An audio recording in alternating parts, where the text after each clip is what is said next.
el tema de la migración cubana aquí en Panamá. The issue of the Cuban migration here in Panama that has been taking place over time, but that now has become so important that authorities have now had to even take part, a more actively involved part, not only letting pass on migrating Cubans, Africans, or Asians that were passing through Panama.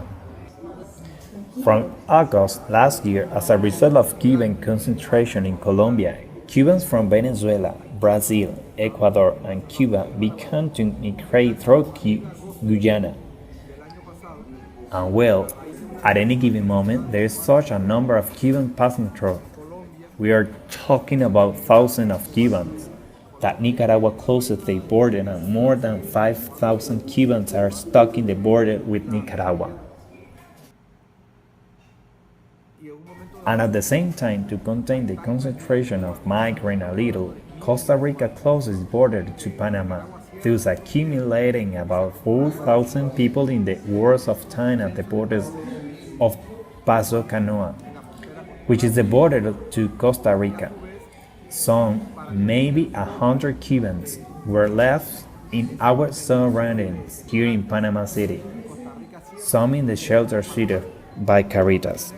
At that moment, thank God, the participation of the national government allowed accommodations in motels, hotels in different places, and the participation of the church through the Diocese of Chiriquí, where the bishop is the Cardinal Monsignor José Luis Lacunza. 800 people could be housed in shelters installed in two of the churches of the area, near David. Finally, that could be solved once an airlift was built from Costa Rica for those who were in Costa Rica and Panama.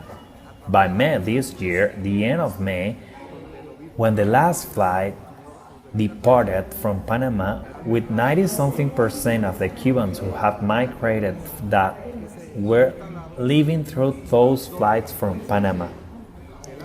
And in July, beginning of August, small groups of migrants begin again to arrive in Panama through the border. But at the same time, those were migrants that were sleeping through the borders even though Panama had already closed their borders to Colombia as well. And a group of 650 Cubans more or less accumulated at the border in the area of the Caribbean bordering Colombia at La Miel, Cubans who had all been concentrated in Turbo in Colombia with the hope, according to them, that an airlift could be built from Colombia to Mexico, airlift that never materialized. At a given time, given some incident, the Colombian government therefore decided to give them a period, I think it was of 5 days to leave the country or be deported to Cuba, and this brought this group to move to La Miel. Due to humanitarian intervention from President Juan Carlos Varela, they were led into Panama. May came to the city, others, the last of them. Some 150 stayed in Puerto Ovaldia, near La Miel. In the city, we had to enable a total of 4 shelters. We had to enable 5 shelters in a given moment to lodge more than 500 migrants we had at the same time.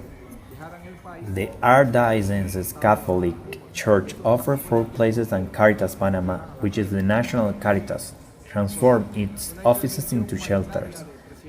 In the words of Omen, it had 200 people sleeping for 2 days in those offices, and the Santa Ana parish had another lot of sleeping in the parish until we were able to enable other shelters. Well, they have already passed through our installations, our shelters. There have passed more than 600 Cubans that already are in the United States, others in Mexico and others on the way. Nowadays, there are still some 120 Cubans in 3 shelters we have, and little by little they start to leave. 15 leave, but 6 come in, 7. But the total sum has gradually diminished. In this way, we hope that by the end of the year, few Cubans are left here, even though some keep coming.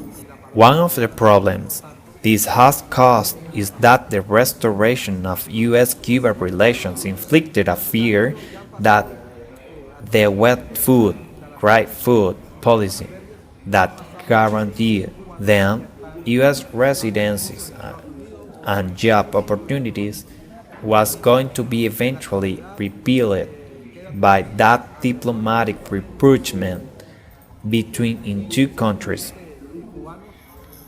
Then many did not want to get trapped in Cuba and not to be granted a visa to get to the United States. Then it led Cubans, some that have been a mission in Ecuador as well as in Venezuela and some in Brazil, could move to find that escape and others that continued going via Guyana.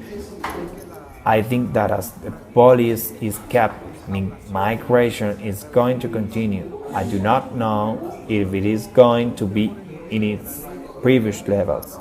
We are concerned also about a fact that we have already been told about. In Venezuela, with the terrible political, economical, and social situation Venezuelans are experiencing, there is an organization of groups that are thinking of migrating to Panama, Central America, running away from political conditions, hoping to be able to enter the United States, although they have no law that guarantees them the granting of shelter of residence. This is the current situation. Caritas is an organization of the Panamanian Episcopal Conference and is part of a network of international Caritas where we are more than 155 Caritas from different countries that are ruled by international Caritas statutes reporting directly in Rome to the Pope. And there is a policy regarding cater for immigrants humanitarian aid. Thus, we in compliance with our mission and duty do everything we can to give them the best treatment and condition as possible for those immigrants that we are receiving. Mejor trato y la mejor condición posible a nuestro alcance a estos migrantes que nos van llegando.